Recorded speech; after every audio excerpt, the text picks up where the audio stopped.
Ahojte Lego priatelia, tu je Lukáš a vitajte späť v meste. Už je to nejaký čas, čo som vám naposledy ukázal niečo nové z mesta. Takže dnes je ideálny čas pozrieť sa na všetky najnovšie zmeny. Je toho veľa, čo treba vidieť, ale skôr, než sa do toho pustíme, nezabudnite sa prihlásiť na odber, ak ste tak ešte neurobili. Ďakujem veľmi pekne a teraz sa poďme pozrieť na všetok pokrok.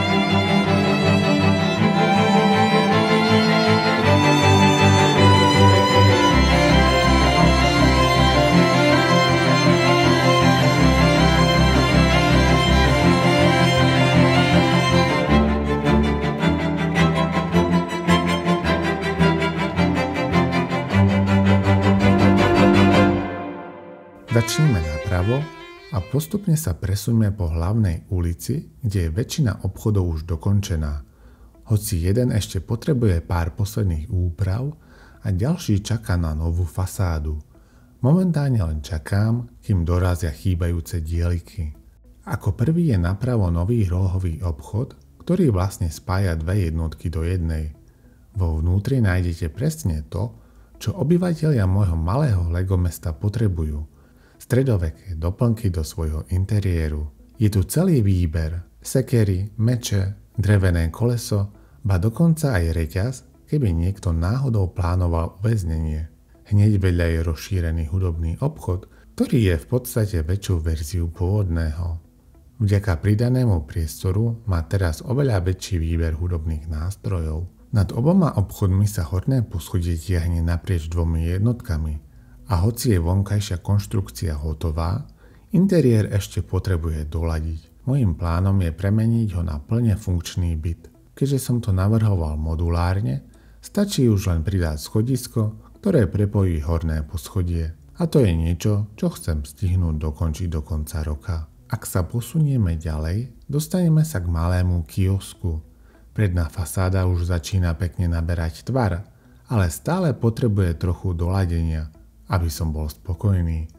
A nakoniec je tu čarodejnícky obchod. Zvonka je tento úplne hotový, ale interiér sa od minula vôbec nezmenil, takže je tu stále dosť priestoru na zlepšenie. Na opačnej strane hlavnej ulice je hlavné nákupné centrum, ktoré je teraz úplne dokončené a myslím, že vyzerá naozaj dobre. Jediná vec, ktorú možno ešte urobím, je úprava zadnej fasády, aby sa mohla otvárať. Čo si myslíte vy? Ako sa vám páči tento obchod? A teraz, keď sa vzdialíme od hlavnej ulice, poďme sa pozrieť na hlavné námestie. Na rozšírenom tudorovskom obchode pribúdajú síce pomalé, ale stabilné pokroky, najmä vďaka novej prístavbe. Stále však čakám na pár kociek, aby som to mohol dokončiť. A ešte som sa úplne nerozhodol, aké obchody by mali byť vo vnútri. Tiež som trochu experimentoval s dizajnom strechy, ale zatiaľ som nemal veľa šťastia.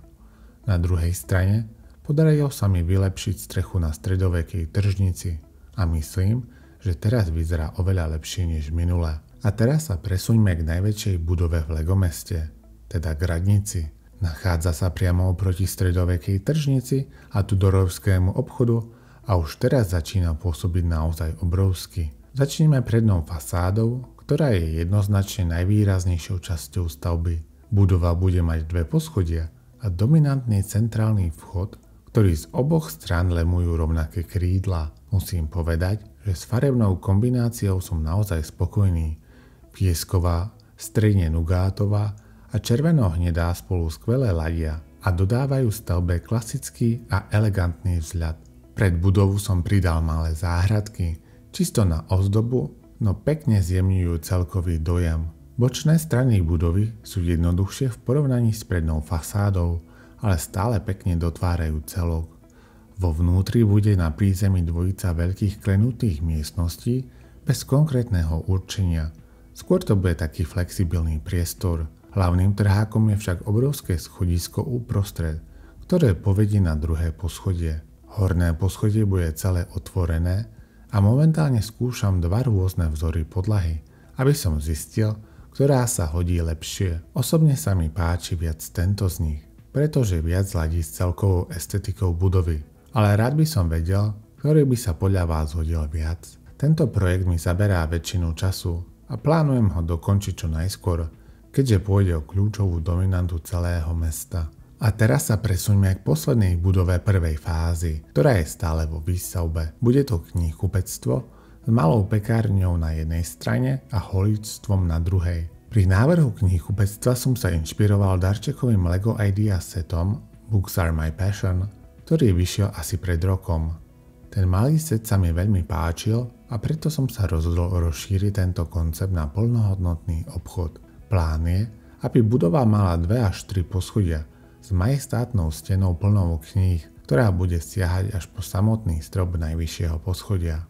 Ako môžete vidieť, už som pridal schodisko vedúce na ďalšie poschodie a podarilo sa mi pripraviť aj základovú dosku pre hornú úroveň. Odtiaľto je to už len o tom stavať smerom nahor a dotvárať všetky interiérové detaily. A nakoniec, keďže sa prvá fáza LEGO mesta blíži k dokončeniu, je už čas myslieť na rozšírenie. Električkové koľaje na ľavej strane mesta sa začali odstraňovať, aby uvoľnili miesto pre to, čo príde ďalej. Ale zatiaľ nechcem prezradiť príliš veľa detailov, takže sledujte budúce videá. A ešte jedna skvelá správa. Ak by ste chceli moje LEGO mesto vidieť naživo, budete mať príležitosť už čoskoro. Stane sa totiž súčasťou výstavy Sviet kostek v Olomouci, ktorá sa uskutoční 1. až 2. novembra. Budem tam aj ja osobne, takže sa veľmi poteším, ak sa prídete pozrieť a pozriete si celé mesto na vlastné oči.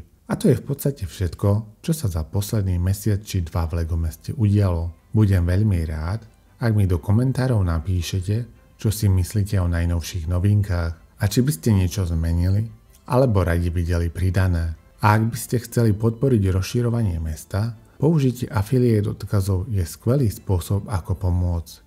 Vás to nebude stať nič navyše, ale ja získam malú províziu z vášho nákupu a to naozaj robí rozdiel. Takže ďakujem za vašu podporu. A ďakujem, že ste vydržali sledovať až do konca. Dovidenia na budúce a hlavne príjemné stavanie.